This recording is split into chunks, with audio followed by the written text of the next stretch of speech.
Mon père m'a vu accidentellement en train de boiter dans la rue avec mon bébé dans les bras. Où est ta voiture? A-t-il demandé. J'ai murmuré, ma belle-mère l'a prise pour me contrôler. Il a serré la mâchoire. Monte. Personne ne traite ma fille comme ça. À exactement 20 heures. Je m'appelle Nora Bennett. J'ai 28 ans. Et la nuit où mon père m'a trouvé portant mon bébé sur l'avenue Hawthorne, je pouvais à peine poser le pied droit. Ma fille était serrée contre ma poitrine, pleurant d'épuisement, tandis que chaque pas envoyait une douleur aiguë dans ma cheville enflée. J'avais quitté la maison sans sac à langer, sans argent, et avec moins de 10% de batterie sur mon téléphone. J'essayais de joindre une amie avant que les gens à la maison ne réalisent que je m'étais échappé. Soudain, des phares ont balayé le trottoir. Une camionnette s'est garée brusquement à côté de moi et mon père en est sorti avant même que le moteur ne se soit arrêté. Il a regardé mes bras nus, mes vêtements poussiéreux, et le bambin agrippé à mon épaule. Puis ses yeux sont tombés sur ma cheville. « Où est ta voiture ?» a-t-il exigé. J'ai essayé de lui donner l'excuse que je répétais depuis des mois, mais j'étais trop fatigué pour mentir. Je lui ai dit que ma belle-mère avait pris le VUS après que j'ai dit que je voulais retourner au travail. Je lui ai dit que mon mari avait gelé ma carte, désactivé mon compte de covoiturage, et changé le code de notre porte d'entrée. Il disait que c'était pour ma sécurité. Mon père est resté complètement immobile. Puis il a ouvert la portière du passager et m'a dit de monter. Personne n'a le droit de décider si ma fille est autorisée à quitter sa propre maison, a-t-il dit. L'horloge du tableau de bord affichait exactement 20 heures quand mon téléphone a vibré. Un message avait été envoyé à presque tout le monde dans notre quartier. Mon mari prétendait que je souffrais d'un épisode mental dangereux et que j'avais emmené notre bébé sans permission. Mon père l'a lu 2 fois. Puis il a regardé l'heure à laquelle le message avait été créé et son expression a changé. Il avait été préparé avant même que je ne sorte de la maison. Avant que je vous raconte ce qui s'est passé ensuite, dites-moi où vous êtes et quel temps il fait là-bas. Je veux savoir jusqu'où l'histoire de la nuit où je me suis finalement échappé peut voyager. Mon père n'a pas démarré tout de suite. Il a verrouillé les portes, désactivé les services de localisation sur mon téléphone, et l'a posé face contre table entre nous. Ma fille avait enfin cessé de pleurer. Elle reposait contre ma poitrine pendant que je fixais le message du quartier m'accusant d'être dangereuse. Mon père a posé une seule question. Depuis combien de temps cela durait-il? Je voulais dire que ça avait commencé cette nuit-là, mais la vérité remontait à près de 2 ans, quand j'étais enceinte de Sadie et que je travaillais encore comme coordinatrice de sensibilisation communautaire dans un musée des sciences pour enfants près de Columbus. J'adorais ce travail. Je planifiais des programmes scolaires, des ateliers familiaux, et des événements le week-end où les enfants construisaient des fusées en papier et apprenaient comment la météo fonctionnait. Je n'avais pas un salaire énorme, mais l'argent était à moi, tout comme la vie qui y était attachée. Mon mari, Grant Mercer, disait à tout le monde qu'il admirait mon indépendance. Il était directeur régional des ventes pour une entreprise de sécurité domiciliaire intelligente, et il savait exactement comment paraître attentionné. Il envoyait le déjeuner à mon bureau, se souvenait de chaque rendez-vous, et insistait pour me conduire chaque fois que le temps était mauvais. Sa mère, Evelyn, était tout aussi parfaite. Elle décorait des maisons chères et était présidente de notre association de propriétaires. Elle organisait des collectes de charité, des concours pour les fêtes, et des réunions sur la sécurité du quartier. Tout le monde lui faisait confiance car elle avait toujours l'air préparée. Quand Sadie est arrivée avec 3 semaines d'avance, j'étais épuisé et effrayé. Grant a suggéré que je prolonge mon congé de maternité. Il a dit que le musée comprendrait. Evelyn a commencé à venir tous les matins. Au début, son aide semblait être un cadeau. Elle cuisinait, lavait les biberons, et tenait Sadie pendant que je dormais. Puis elle a commencé à noter les heures de tétée sur le réfrigérateur et à me corriger si j'avais 10 minutes de retard. Elle a réaménagé la chambre d'enfant, remplacé le lait maternisé que mon pédiatre avait recommandé, et dit aux visiteurs que je me sentais facilement dépassé. Chaque fois que je protestais, Grant me prenait la main et me rappelait que sa mère avait élevé 2 enfants. Il disait que je devrais être reconnaissante d'avoir du soutien. 6 semaines avant que je ne sois censé retourner au travail, j'ai reçu un courriel des ressources humaines demandant de planifier une réunion. Grant était assis à côté de moi quand il est arrivé. Il a proposé de gérer la conversation car j'avais été éveillé presque toute la nuit. Je lui ai donné mon mot de passe. Le lendemain, il m'a dit que le musée ne pouvait pas garantir mon ancien horaire et avait accepté ma démission. J'ai pleuré dans la cuisine pendant qu'il me tenait dans ses bras. Il m'a dit que c'était probablement mieux ainsi. Evelyne a dit que la maternité était mon travail le plus important maintenant. Je les ai crus parce que je ne pouvais pas imaginer que mon mari mentirait sur quelque chose d'aussi important. Ce que je ne savais pas, c'est que Grant avait écrit lui-même le courriel de démission. Il avait dit à mon superviseur que je voulais partir immédiatement et ne souhaitais pas discuter de la décision. Il a supprimé toutes les réponses avant que je ne puisse les voir. Mon dernier salaire a été versé sur notre compte joint et une semaine plus tard, Grant a changé le mot de passe de la banque en ligne. Il a dit que ce serait plus simple si une seule personne gérait tout pendant que je me remettais. Chaque étape semblait temporaire. Chaque étape semblait raisonnable. Elle renifla, Grant ne m'a pas ordonné d'abandonner ma carrière. Il m'a fait croire que ma carrière m'avait déjà abandonné. Evelyne n'a pas dit que j'étais incapable d'être une adulte. Elle a dit que je méritais du temps pour guérir. Quand Sadie a eu 4 mois, je n'avais plus de lieu de travail, de revenus personnels, ou de compte de messagerie auquel Grant ne pouvait pas accéder. Je me disais que c'était à ça que ressemblait un partenariat. Je me disais que les bonnes mères faisaient des sacrifices. Je ne réalisais pas que j'étais la seule personne à sacrifier quoi que ce soit. Le contrôle est devenu plus difficile à voir car Grant l'a construit à partir de choses qui étaient censées nous faciliter la vie. Notre maison avait des serrures intelligentes, des caméras, des détecteurs de mouvement, et des commandes vocales de l'entreprise où il travaillait. Il gérait tout via un compte administrateur. Au début, je pensais que c'était pratique. Je pouvais demander au haut-parleur de la cuisine d'allumer les lumières en tenant Sadie. La caméra de la sonnette me montrait qui était dehors. Le thermostat s'ajustait de lui-même quand le bébé dormait. Puis, Grant a commencé à recevoir des alertes chaque fois que j'ouvrais la porte d'entrée. Si je sortais pour vérifier le courrier, il m'envoyait un texto dans la minute pour me demander où j'allais. Si je faisais le tour du pâté de maison, il m'appelait pour me rappeler que Sadie avait besoin d'une sieste. Elle renifla, il a changé mon accès d'administrateur à invité et a dit que j'avais accidentellement modifié trop de paramètres. Bientôt, je ne pouvais plus déverrouiller le garage depuis mon téléphone ou consulter l'historique des caméras. Evelyne a appelé ça une mise à niveau de sécurité. Elle a dit que les nouvelles mères étaient sujettes à la distraction. L'argent a ensuite changé. Grant a remplacé ma carte de débit par une carte prépayée avec une limite hebdomadaire. Il a appelé ça notre budget bien-être familial. Chaque achat apparaissait sur son téléphone. Si je dépensais $40 chez Target, il demandait pourquoi j'avais eu besoin à la fois de couches et d'un nouveau t-shirt pour Sadie. Si j'achetais un café après un rendez-vous chez le pédiatre, Evelyne le mentionnait plus tard comme preuve que j'étais négligente. Quand je me plaignais, Grant disait que j'interprétais mal une planification financière normale comme une critique. Il me rappelait qu'il subvenait seul aux besoins du ménage puisque je ne travaillais plus. Le VUS était la dernière chose qui me semblait encore entièrement mienne. Je l'avais acheté 2 ans avant notre mariage et j'avais fini de le payer avec l'argent du musée. Un matin, Evelyne a demandé à emprunter le double des clés pour pouvoir emmener Sadie à un rendez-vous chez le pédiatre pendant que je me reposais. Elle ne l'a pas rendu. 2 jours plus tard, Grant m'a dit que le système de freinage devait être inspecté.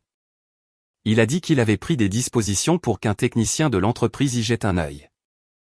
Des semaines ont passé. Le VUS est resté dans notre allée, mais les clés sont restées avec Evelyne. Puis il a disparu pendant plusieurs jours à la fois. Une fois, je l'ai vu le conduire devant l'épicerie pendant que je marchais avec la poussette. Quand j'ai confronté Grant, il a ri et a dit que j'avais probablement vu un autre VUS gris. Evelyne m'a dit plus tard que le manque de sommeil pouvait affecter la mémoire visuelle. Leur confiance m'a fait douter de ce que j'avais vu de mes propres yeux. Mes amis ont lentement disparu, aussi. Grant répondait aux messages pendant que j'allaitais ou que je dormais. Il disait aux gens que je n'étais pas prête à recevoir des visites. Evelyne a informé le voisinage que je souffrais d'anxiété postpartum et que j'avais besoin d'un environnement calme. Mes amis ont commencé à envoyer des messages polis au lieu de passer. Quand je ne répondais pas rapidement, Grant répondait pour moi et disait que j'avais besoin de plus d'espace. Finalement, les messages ont cessé. La seule personne qui a continué à essayer était Maya Collins, une infirmière pédiatrique qui avait travaillé avec moi sur des programmes du musée. Grant l'a qualifiée de dramatique et a dit que les infirmières supposaient toujours le pire. Il a bloqué son numéro après qu'elle soit venue à la porte sans prévenir. J'ai découvert ce qu'il avait fait quand j'ai trouvé une vieille tablette dans une boîte de rangement. Elle était toujours connectée à mon compte de messagerie d'origine, mais pas au système de sécurité de Grant. J'ai contacté Maya via une application de messagerie. Je ne lui ai dit que peu de choses au début. J'ai dit que Grant gérait l'argent et que je ne pouvais pas conduire. Maya ne m'a pas dit de partir immédiatement. Elle m'a demandé si j'avais accès à mes papiers d'identité, si je pouvais contacter mon père, et si je me sentais en sécurité pour dire non dans ma propre maison. Je ne pouvais pas répondre à la dernière question. Après cela, j'ai commencé à collecter des preuves. J'ai photographié l'écran lorsque la porte d'entrée a rejeté mon code. J'ai pris des photos du solde de la carte prépayée. J'ai transféré les messages du quartier sur ma santé mentale vers un compte privé. J'ai noté les dates où Evelyne utilisait mon VUS. J'espérais encore qu'il y avait une explication innocente. Une partie de moi voulait que Grant découvre le dossier et prouve que j'avais tout mal compris. Puis j'ai reçu une invitation à un entretien pour un poste dans un centre d'éducation communautaire. J'avais postulé en secret depuis la vieille tablette. Le poste était à temps partiel et le bâtiment avait une garderie juste à côté. Pour la première fois depuis des mois, je me suis senti moi-même à nouveau. J'ai dit à Grant que je voulais aller à l'entretien. Son visage n'a pas changé, mais il a pris mon téléphone sur le comptoir et a demandé pourquoi j'avais agi dans son dos. Evelyne est arrivée moins d'une heure plus tard et est partie avec mon VUS. Grant a gelé la carte prépayée, désactivé mon compte de covoiturage, et changé le code de la porte d'entrée. Il a dit que nous discuterions de mon comportement quand je serais calme. J'ai attendu qu'il monte pour un appel professionnel. Puis j'ai mis Sadie dans son porte-bébé, j'ai pris la vieille tablette et mon téléphone, et je me suis glissé par la porte arrière avant que la serrure ne se mette à jour. Maya habitait à moins de 2 miles. Je pensais pouvoir l'atteindre avant que quiconque ne s'en aperçoive. À mi-chemin, j'ai mal descendu un trottoir et je me suis tordu la cheville. La douleur m'a presque fait tomber par terre. J'aurais pu faire demi-tour, mais revenir signifiait prouver à Grant que je ne pouvais pas survivre à l'extérieur. Alors j'ai continué à marcher jusqu'à ce que mon père me trouve. Assise dans sa camionnette, j'ai enfin compris que mon mari n'avait pas simplement rendu mon monde plus petit. Il l'avait conçu pour que toutes les routes mènent à lui. Le nom de mon père était Dean Bennett, et il avait passé la majeure partie de sa vie d'adulte à réparer des véhicules que d'autres personnes avaient abandonnés sur le bord de la route. Il possédait une entreprise de remorquage et de service de flotte, et avant cela, il avait été mécanicien militaire. Il croyait que la plupart des problèmes pouvaient être compris en trouvant la pièce cassée et en la remplaçant. Cette nuit-là, il m'a regardé comme s'il avait enfin découvert que la pièce cassée, ce n'était pas moi. Il m'a conduite à une clinique de soins d'urgence au lieu de m'emmener directement chez lui. Un médecin a bandé ma cheville, a documenté l'enflure, et m'a dit de ne pas porter Sadie en marchant pendant plusieurs jours. Maya nous y a rejoints avec un siège auto, des couches, et un sac de vêtements. Quand elle m'a serré dans ses bras, j'ai réalisé depuis combien de temps personne ne m'avait touché sans me demander ce que j'avais fait de mal. Mon père voulait aller directement à la maison et tout réclamer. Je l'ai arrêté. Grant avait déjà dit au quartier que j'étais instable. Si mon père arrivait en criant, Grant l'utiliserait comme preuve que ma famille était dangereuse. Maya a contacté un centre local de défense de la famille et un conseiller m'a aidé à élaborer un plan de sécurité. À minuit, j'avais changé les mots de passe des comptes auxquels je pouvais encore accéder. Le lendemain matin, une avocate nommée Léa Park a aidé à organiser une présence civile pour que je puisse récupérer mes biens en présence d'officiers locaux. Mon père est venu avec moi, mais il est resté près de la camionnette jusqu'à ce que je lui demande d'entrer. J'avais besoin que Grant voie que je ne me cachais pas derrière mon père. Je choisissais de partir. Grant a ouvert la porte, vêtu d'une chemise repassée et avec l'expression patiente qu'il utilisait avec les clients difficiles. Evelyne se tenait derrière lui, tenant un épais classeur blanc. Grant a dit aux officiers que j'avais eu un épisode de santé mentale et que j'avais emmené Sadie sans en discuter. Il parlait doucement, comme s'il me protégeait de l'embarras. Evelyne a ouvert le classeur et a montré des horaires imprimés, des photographies, et des notes. Il y avait des photos de moi dormant sur le canapé, des listes de rendez-vous que j'avais oubliés, des captures d'écran de messages où je semblais en colère. Elle renifla, chaque erreur ordinaire que j'avais commise en m'occupant d'un bébé avait été enregistrée et étiquetée. Evelyne appelait ça un historique de bien-être. J'appelais ça de la surveillance. Léa m'a demandé de ne pas discuter de chaque page. J'ai lu la liste dans ma main.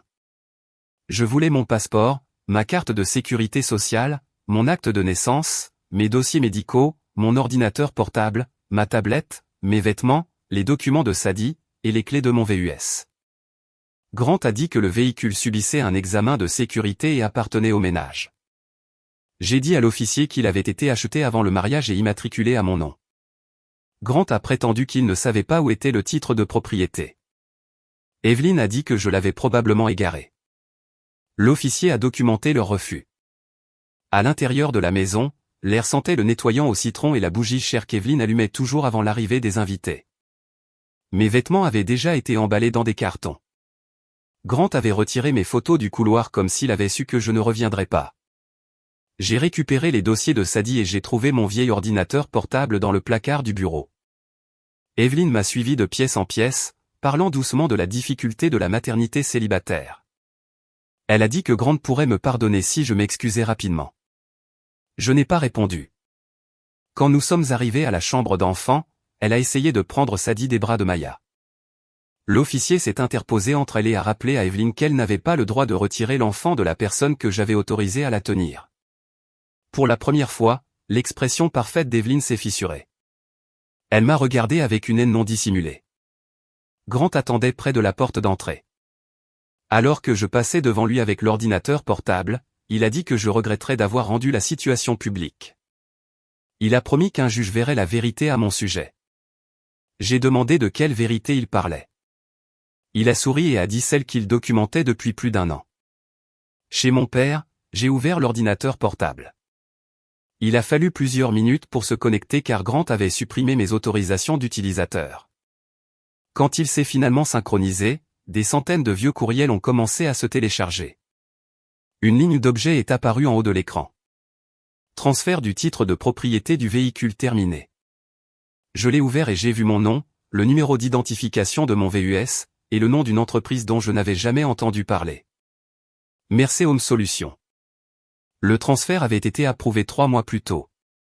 Mon VUS n'avait jamais été en attente d'une inspection des freins. Grant et Evelyn avaient changé sa propriété tout en me disant que j'étais trop instable pour conduire. J'ai regardé mon père, m'attendant à ce qu'il explose. Au lieu de cela, il a tiré une chaise à côté de la mienne et a dit que nous vérifierions chaque document avant d'affronter qui que ce soit. Ce calme m'a effrayé plus que la colère. Cela signifiait qu'il comprenait que c'était plus grand qu'une dispute de famille. C'était une preuve. Léa m'a dit de traiter chaque découverte comme un morceau de verre. Ne le jette pas. Ne le touche pas plus que nécessaire. Conserve-le, étiquette-le, et laisse l'effet blesser les personnes qui les ont créés. Au cours des 3 jours suivants, nous avons établi une chronologie. J'ai commandé un rapport de crédit et j'ai trouvé des comptes que je n'avais jamais ouverts. Nous avons demandé l'historique public du titre de propriété de mon VUS. Nous avons téléchargé les journaux d'accès de mon courriel. Maya m'a aidé à organiser les captures d'écran que j'avais sauvegardées sur la tablette. Mon père a contacté le concessionnaire mentionné sur le transfert de titre, mais il n'a pas prétendu être un enquêteur. Il a simplement demandé la procédure correcte pour contester un transfert. Le bureau de conformité du concessionnaire a confirmé que la signature électronique provenait d'une adresse associée à l'ordinateur portable de l'entreprise de Grant. Mercer Home Solutions était une petite entreprise enregistrée au nom de Grant et Evelyn. Ils avaient transféré mon VUS à l'entreprise et l'avaient utilisé comme garantie pour un prêt de $18,400. Evelyn l'avait conduit tout en me disant qu'il n'était pas sûr. Le rapport de crédit a révélé quelque chose de pire. Une ligne de crédit commercial de $46,400 avait été ouverte à mon nom. La demande m'indiquait comme copropriétaire de Mercer Home Solutions, même si je n'avais jamais travaillé pour l'entreprise ni accepté d'emprunter de l'argent. La plupart des fonds avaient servi à financer l'opération de vente régionale défaillante de Grant et les dettes de décoration d'Evelyn. Avec les frais, la dette du véhicule, et les frais sur une carte dont j'ignorais l'existence, $64,800 avaient été attachés à mon identité. Je pensais que c'était la pire trahison jusqu'à ce que Léa examine mon historique de courriel. Elle a trouvé le message de démission envoyé au musée. Le langage ne me ressemblait en rien. Il disait que j'avais perdu tout intérêt pour le travail professionnel et ne souhaitait plus aucun contact. Grant l'avait envoyé depuis notre réseau domestique pendant que j'étais à un rendez-vous pédiatrique avec Evelyn.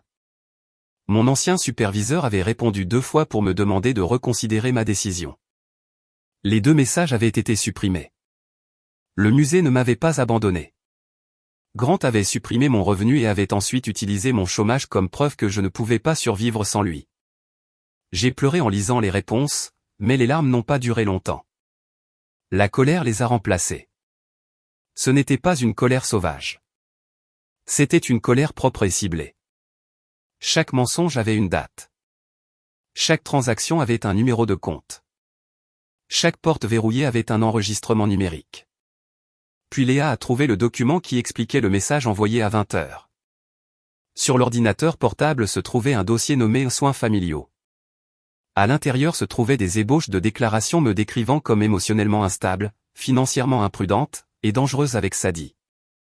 Il y avait des extraits montés de nos caméras intérieures. Dans une vidéo, je pleurais à côté du comptoir de la cuisine. L'extrait commençait après que Grant ait bloqué ma carte alors que j'essayais d'acheter des médicaments et se terminait avant qu'il ne me traite d'inutile. Une autre vidéo me montrait en train d'élever la voix contre Evelyn, mais excluait le moment où elle avait menacé de prendre Sadie. Il y avait aussi une ébauche de demande au tribunal pour restreindre temporairement mon temps parental. L'alerte du quartier m'accusant d'avoir un épisode dangereux avait été créée 2 jours avant mon départ. Grant attendait que je m'enfuis. Il prévoyait d'utiliser ma fuite comme preuve que j'étais imprévisible. Evelyn avait rédigé des notes pour des témoins potentiels de l'association des propriétaires. Il se préparait à dire qu'ils avaient observé la détérioration de mon état. J'avais passé des mois à me demander si j'imaginais le contrôle. Elle renifla, avait passé ces mêmes mois à se préparer à me punir de l'avoir reconnu. Mon père faisait les 100 pas dans la cuisine et disait qu'il aurait dû venir plus souvent. Je lui ai dit que Grant m'avait appris à tout cacher. Chaque fois que papa appelait, je disais que j'étais fatigué. Chaque fois qu'il proposait de passer, je disais que nous étions occupés. La honte était devenue une autre serrure sur la maison. Dean voulait se tenir à mes côtés à chaque réunion. Je lui ai dit que j'avais besoin de quelque chose de différent. J'avais besoin de lui à mes côtés, pas devant moi. Il a hoché la tête et m'a demandé ce que je voulais faire. Cette question était importante. Grant et Evelyn avaient passé près de 2 ans à décider ce qui était le mieux pour moi. Mon père m'a redonné la décision. J'ai gelé mon crédit, déposé des contestations de fraude, ouvert un compte bancaire à mon nom, et soumis un rapport documentant les demandes falsifiées. Léa a demandé une protection temporaire et des arrangements parentaux d'urgence. J'ai contacté le musée et j'ai appris que mon ancien superviseur y travaillait toujours. Elle m'a dit que j'avais toujours été la bienvenue pour revenir. À la fin du 3e jour, j'avais plus de contrôle sur ma vie que je n'en avais eu en 2 ans. Grant a continué à envoyer des messages par l'intermédiaire de Léa. Il a proposé de me pardonner si je revenais. Puis il a menacé de demander la garde exclusive. Puis il a dit qu'Evelyn était prête à témoigner que j'étais dangereuse. Je n'ai pas répondu. Pour la première fois, le silence m'appartenait. Grant a demandé une audience d'urgence avant que notre réponse ne puisse être entièrement traitée. Il a prétendu que j'avais retiré Sadie d'un foyer stable pendant une crise de santé mentale. Il a joint le classeur de bien-être d'Evelyn, des déclarations de 2 voisins et des images de caméras sélectionnées. Il s'attendait à ce que je panique. Au lieu de cela, Léa a déposé nos preuves avant l'audience et a fourni des copies aux enquêteurs appropriés traitant les plaintes financières. Le matin de l'audience, Grant est arrivé dans un costume sombre avec les cheveux parfaitement coiffés. Evelyn portait une robe bleu pâle et tenait le classeur blanc contre sa poitrine comme une bible. Mon père était assis derrière moi. Maya était assise à côté de lui. Ni l'un ni l'autre n'a parlé. Léa m'avait prévenu que la stratégie de Grant consistait à me rendre émotive. Il voulait que la salle voie une femme effrayée et en colère réagir à un mari calme. J'ai gardé les mains jointes et j'ai écouté. Grant s'est décrit comme un père inquiet qui avait géré le foyer pendant que je luttais après l'accouchement. Il a dit que les serrures intelligentes étaient pour la sécurité. Il a dit que les restrictions financières étaient temporaires. Il a dit que le transfert du VUS faisait partie d'un arrangement commercial que j'avais oublié d'approuver. Evelyn a témoigné que je devenais fréquemment confuse et qu'elle avait sacrifié son propre temps pour protéger Sadie. Elle a montré une photographie de moi endormi sur le canapé pendant que des jouets couvraient le sol. Elle a appelé ça une preuve de négligence. Léa a demandé si Sadie avait été blessée sur cette photographie. Evelyne a dit non. Léa a demandé si le bébé dormait dans un parc sécurisé à 3 pieds de là. Evelyne a admis que oui. Puis Léa a demandé pourquoi Evelyne m'avait photographié au lieu de m'aider si elle croyait vraiment qu'il y avait un danger. Evelyne n'avait pas de réponse. Léa a présenté le courriel de démission et les messages de mon ancien superviseur. Elle a montré l'enregistrement de connexion prouvant que le courriel avait été envoyé depuis l'appareil de travail de Grant. Elle a montré le transfert de titres, la demande de prêt, et l'audit de signature. L'avocat de Grant a commencé à objecter plus fréquemment. Grant a cessé d'avoir l'air calme. Quand Léa a montré les enregistrements des serrures intelligentes, la salle est devenue silencieuse.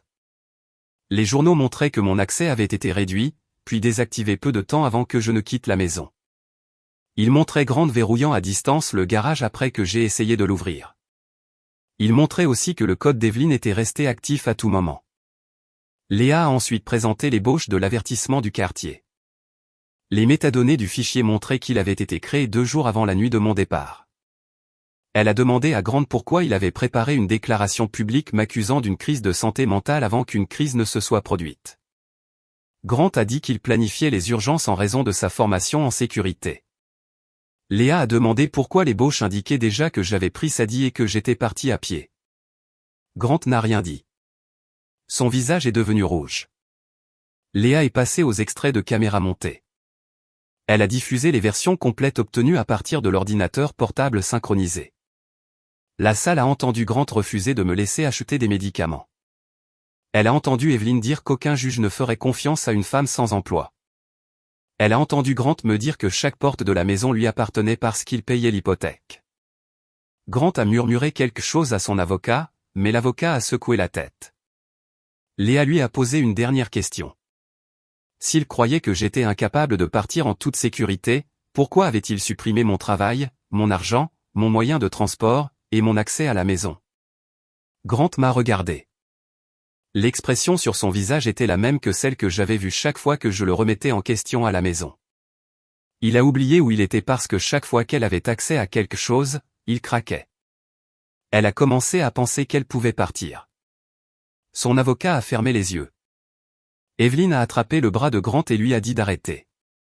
Au lieu de cela, elle a empiré les choses. Elle a dit qu'ils avaient dû me maintenir dépendante jusqu'à ce que l'entreprise de Grant se redresse et que les dettes soient sous contrôle. Les mots sont restés en suspens dans la salle d'audience. Ils avaient passé des mois à appeler le contrôle de la protection. Sous la pression, ils ont finalement utilisé son vrai nom. La décision temporaire n'a pas décidé de tout notre avenir ce matin-là, mais elle a changé l'équilibre immédiatement. Sadie restait principalement avec moi pendant que l'affaire se poursuivait. Le temps parental de Grant devait être supervisé. Toute communication passait par une application parentale approuvée par le tribunal. Grant et Evelyne ont reçu l'ordre de ne pas accéder à mes comptes, appareils, lieux de travail, ou résidences temporaires. Les preuves financières ont été renvoyées pour une enquête continue. À l'extérieur de la salle d'audience, Grant a essayé de m'approcher. Mon père s'est levé, mais j'ai levé la main et je l'ai arrêté. J'ai regardé Grant droit dans les yeux. Il m'a dit que je détruisais notre famille. J'ai dit qu'il avait confondu une famille avec un système qu'il contrôlait. Puis je suis parti avant qu'il ne puisse répondre. Les conséquences ne sont pas arrivées en un après-midi dramatique. Elles sont arrivées un document à la fois. L'employeur de Grant a enquêté sur l'utilisation des systèmes de l'entreprise et a découvert qu'il avait utilisé des outils de sécurité interne pour surveiller les appareils connectés à notre domicile sans autorisation appropriée. Il a été suspendu puis licencié. Le prêteur a gelé la ligne de crédit de l'entreprise. Le VUS a été récupéré lors du litige sur le titre de propriété et finalement rendu dans le cadre du règlement civil. Grant a vendu sa camionnette de luxe, son bateau de pêche, et la plupart de son équipement d'investissement pour faire face aux obligations de restitution et aux frais de justice. La chute d'Evelyne a été plus publique. L'association des propriétaires a appris qu'elle avait utilisé la liste de diffusion des résidents pour distribuer des allégations privées sur ma santé. Les membres du conseil ont examiné ces messages et l'ont démise de ses fonctions de présidente. Plusieurs clients en décoration ont mis fin à leur contrat après avoir appris que Mercer Home Solutions était lié à des prêts contestés et à des documents falsifiés. La femme qui avait construit sa vie en paraissant respectable ne pouvait plus entrer dans le clubhouse du quartier sans que les gens ne baissent la voix. Des mois plus tard, Grant a accepté un accord de plaidoyer lié à la fraude à l'identité et à la falsification. Il comprenait une condamnation pénale, une restitution, et une période d'incarcération suivie d'une supervision stricte. Evelyn a plaidé coupable d'une accusation moins grave pour avoir aidé à préparer et à soumettre de faux documents. Elle a reçu une probation, des services communautaires, et une responsabilité partagée pour la restitution. Aucun d'eux n'a tout perdu parce que j'ai proféré des menaces. Ils ont perdu ce qu'ils avaient construit parce que la fondation était la fraude. Le moment le plus satisfaisant n'est pas venu quand Grant a perdu son emploi ou quand Evelyn a été démise du conseil. Il est venu quand le règlement final les a obligés à reconnaître par écrit que je n'avais pas autorisé la dette, le transfert du véhicule, ou la démission de mon emploi. Pendant près de 2 ans, ils m'avaient fait douter de ma propre mémoire. Maintenant, leur signature confirmait que j'avais dit la vérité. 10 mois après que mon père m'ait trouvé sur l'avenue Hawthorne, j'ai emménagé dans une petite maison de ville avec Sadie. Les armoires de cuisine étaient démodées. Le plancher à l'étage grinçait et le jardin était à peine assez grand pour un toboggan en plastique. J'en aimais chaque centimètre carré parce que personne d'autre ne contrôlait les serrures. Le musée m'a offert un poste à temps partiel de coordination des programmes d'éducation communautaire. Le premier jour de mon retour, mon ancien superviseur a posé mon ancien badge sur le bureau. Elle l'avait gardé dans un tiroir parce qu'elle n'avait jamais compris pourquoi j'avais disparu. J'ai pleuré dans les toilettes des employés, je me suis lavé le visage, puis j'ai animé un atelier pour 12 enfants qui construisaient des ponts avec des bâtons en bois. Un pont s'est effondré. Un petit garçon a immédiatement commencé à le reconstruire. En le regardant, j'ai compris que recommencer n'était pas une preuve d'échec. C'était la preuve que le premier effondrement n'avait pas terminé l'histoire. Maya est devenue une partie de notre routine hebdomadaire. Mon père gardait Sadie le mardi soir et se plaignait joyeusement des films d'animation qu'elle lui faisait regarder. Il m'a aidé à inspecter plusieurs véhicules d'occasion, mais il a refusé d'en choisir un pour moi. Il a dit que la décision devait être la mienne. J'ai acheté une Subaru bleue avec des sièges usés et un titre de propriété propre. La première fois que je l'ai conduite seule, je me suis garé sur un parking de Target et je suis resté assise au volant pendant plusieurs minutes. Personne n'a envoyé de texto pour me demander où j'étais. Aucune application n'a signalé ma position. Aucune voix ne m'a dit que j'étais trop instable pour conduire. Le silence ressemblait à la liberté. La réparation de mon crédit a pris des mois. Une partie de la dette frauduleuse a été supprimée après enquête, et le règlement a couvert une grande partie de ce qui restait. Le divorce s'est déroulé sans utiliser Sadie comme monnaie d'échange. Le contact de Grant avec elle est resté limité et supervisé conformément aux décisions du tribunal. Je n'ai pas dit à Sadie que son père était un monstre. Je lui ai dit que les adultes sont responsables de faire des choix sûrs et que l'amour ne donne jamais à quelqu'un la permission de contrôler une autre personne. Cette leçon est devenue importante pour moi parce que j'avais passé trop de temps à me blâmer.